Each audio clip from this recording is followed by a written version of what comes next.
გორგასლის ძეგლიდან გადმოფენილი საქართველოს დროშა როგორც გამარჯვების სიმბოლო. სწორედ ეს იყო გუშინდელი აქციის კულმინაცია და ასეთი ფინალი ყველასთვის ძალიან მოსალოდნელი იყო. იქიდან გამომდინარე, რომ არსებობდა პრაქტიკა წინა წლის მსგავსი ტიპის აქციიდან, თუმცა მაინც ყველა გააოცა გუშინ საზოგადოების ერთიანობამ 5 მარშის შეკრებამ საბოლოო ჯამში ევროპის მოედანზე, რომელიც არის ქართველი ხალხის ევროპულობისა და დასავლური ღირებულებებისადმი ერთგულების სიმბოლო. ამ სიმბოლურ ასპექტებზე ყველაზე დიდ ყურადღებას ამახვილებენ ხელოვანები, ადამიანები, რომელთა შემოქმედებაზეც აისახა ბოლო პერიოდის განმავლობაში დედაქალაქსა და საქართველოში მიმდინარე საპროტესტო მოვლენები. ახლა კულტურის სფეროს წარმომადგენლები ჩვენთან საუბრისას ამბობენ, რომ გუშინდელი დღე იყო ძალიან ლამაზი ყველა თვალსაზრისით და რომ ამ ყველაფერს განსაკუთრებით უმაგრებდა ზურგს და მხარს ის იდეა, რომლითაც იყო გაჯერებული ყველა ის მსვლელობა, რომლითაც პროევროპელი ქართველები საბოლოო ჯამში საქართველოსა და ევროკავშირის დროშებით მივიდნენ ევროპის მოედანზე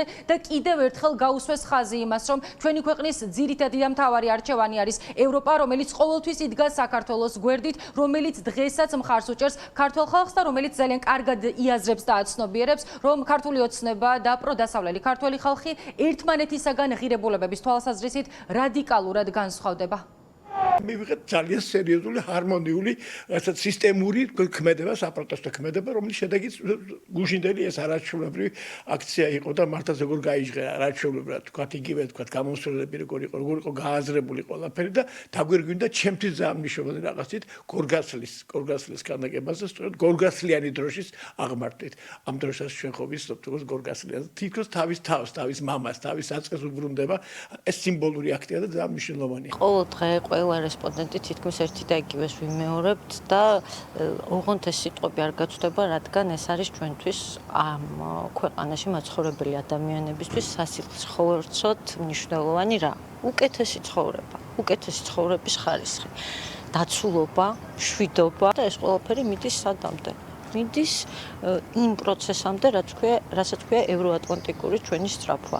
ამ ყველაფერთან მიმართებაში ერთი თვის წინ დაახლოებით მე და ერეკლე გეწაძემ და პოეტმა ნინი ელიაშვილმა დავწერეთ სიმღერა. აი იქ არის ჩემი სათქმელი ზოგადად. ჩვენი ქუჩაში გამოსვლა გუშინდელი მარში ზუსტად ამას ემსახურებოდა, რომ საქართველო კიდევ ვიბრძვის და არაპირებს დანებებას და მის ძალიან კარგი მაგალითი იყო და განსაკუთრებით ყველაზე ძალიან ველოდებოდი, რომ გორგასლის ყელში დროშა აფრიალდებოდა კვლავ ეს ჩვენი გამარჯვების სიმბოლოა, რომელსაც ყველაზე ძალიან ებრძვის ოცნება და არ ვიცი ახლა ჩამოხსნეს კიდე თუ არა, მაგრამ ფაქტია, რომ წინაზე ვერ აიტანეს მტკვრის თავზე ჩვენი დროშის აფრიალება და გუშინ თუ რამე არ ვიცი გუშინ დაბადების დღის საჩუქარი იყო ჩემთვის ფაქტურად ყველაზე მაგარი, იმიტომ რომ ეს აქტი იყო, რომ ჩვენ კიდევ აქ ვართ, აი წერტილი დაუსვით და არსად წასვლას არ ვაპირებთ.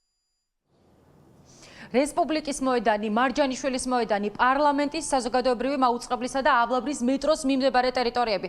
ეს არის ის 5 ლოკაცია, რომლიდანაც პროევროპელი ქართველები გაემართნენ ევროპის მოედნისაკენ. სიმბოლიკა იყო უცვლელი საქართველოს, ევროკავშირის, ასევე ამერიკის დროშები, რამაც კიდევ ერთხელ მკაფიოდ გაუსვა ხაზი იმას, რომ ჩვენი ქვეყანა ძალიან კარგად აცნობიერებს და იაზრებს ევროპისა და ამერიკის მხარდაჭერას. ასე დაიწყო გუშინდელი დღე, მისი კულმინაცია იყო შეკრება ევროპის მოედანზე, ხოლო ფინალი ვახტანგ გორგასლის ძეგლიდან გადმოფენილი საქართველოს დროშა, რაზეც ჩვენი რესპონდენტებიც აქცენტირებენ და ამბობენ, რომ ეს არის ძალიან დიდი გამარჯვებისა და იმედის სიმბოლო, რაც მთავარია. ამბობენ, რომ გუშინდელი დღით არც დაწყებულა და არც დასრულებულა ყველაფერი და რომ ეს იყო ღია დადასტურება და დემონსტრირება იმისა, რომ დღესაც პროტესტის 164 დღესაც საქართველოს სხვადასხვა კუთხესა თუ ქალაქში უნდა გამოვიდნენ ჩვენი ქვეყნის დასავლური ღირებულებების ერთგული ქართველები და ქართულ ოცნებას უნდა უთხრან, რომ წავიდეს.